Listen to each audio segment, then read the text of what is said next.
কৈছিল যে কংগ্ৰেছৰ চৰকাৰৰ দিনত তেওঁ দুৰ্নীতিত লিপ্ত হৈছিল কিন্তু বিজেপি গভৰ্ণমেণ্টৰ সময়ত নাই এটা মানে এতিয়া যদি কংগ্ৰেছ চৰকাৰৰ দিনত তেওঁ দুৰ্নীতিত লিপ্ত হৈছিলে তেতিয়াহ'লে তেওঁ লগে লগে এতিয়া জেললৈ যাব লাগে সবে কৈছে যে বিজেপি ৱাশ্বিং মেচিনৰ যিটো কথা মানে একদম প্ৰথম কথা যদি দুৰ্নীতিত লিপ্ত হৈছিলে তাৰমানে তেওঁ নিজে ক'লে যে কংগ্ৰেছ চৰকাৰৰ দিনত হিমন্ত বিশ্ব শৰ্মা জয়ন্ত মল্ল বৰুৱা পীযুষ হাজৰিকাহঁতে কেলেংকাৰী কৰিছিলে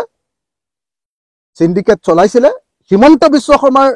নেতৃত্বত চলা যে সিন্ডিকেট ৰাজ কংগ্ৰেছৰ দিনত চলি থকা সিন্ডিকেট ৰাজ তাৰে দ্বিতীয় সংস্কৰণ হ'ল বিজেপিৰ দিনত চলি থকা এতিয়া দুৰ্নীতি আৰু সিন্ডিকেট ৰাজ এইটো এবাৰ প্ৰমাণিত হ'ল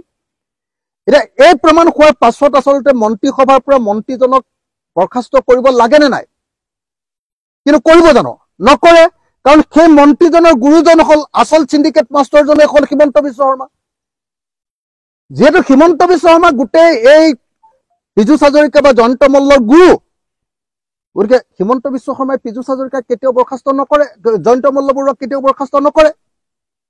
গতিকে অতি সোনকালে মই বৰখাস্ত কৰিবৰ কাৰণে দাবী জনাইছো লগতে আপুনি যিটো কথা কৈছে যে জয়ন্ত মল্ল বৰুৱাই এনেকৈ কেলেংকাৰী সংগঠিত কৰি প্ৰমাণ কৰি দিছে যে আচলতে কংগ্ৰেছৰ দিনত এই যিটো দাদা ব্ৰিগেড এই দাদা ব্ৰিগেডটোৱে কংগ্ৰেছ ৰাজত্ব কালৰ পৰা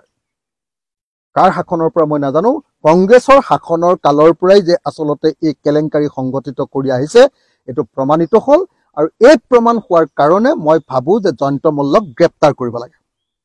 গ্ৰেপ্তাৰ তেওঁ নিজে স্বীকাৰ কৰি দিছে যে মই এই কেলেংকাৰী কৰাটো হয় কেলেংকাৰী কৰা হয় বুলি কোৱাৰ পাছত ডেফিনেটলি এটা তদন্ত ঘোষণা হ'ব লাগে আৰু তেওঁ গ্ৰেপ্তাৰ কৰিব লাগে গতিকে এই মুহূৰ্তত জয়ন্ত মল্ল বৰুৱাক অকল মন্ত্ৰী সভাৰ পৰা খেদা নহয় জয়ন্ত মল্ল বৰুৱাক গ্ৰেপ্তাৰ কৰাটো চৰকাৰৰ দায়িত্বত পৰিণত হৈছে মই অতি সোনকালে অসমৰ মুখ্যমন্ত্ৰীক জয়ন্ত মল্ল বৰুৱাক গ্ৰেপ্তাৰ কৰিবৰ কাৰণে দাবী উত্থাপন কৰিছো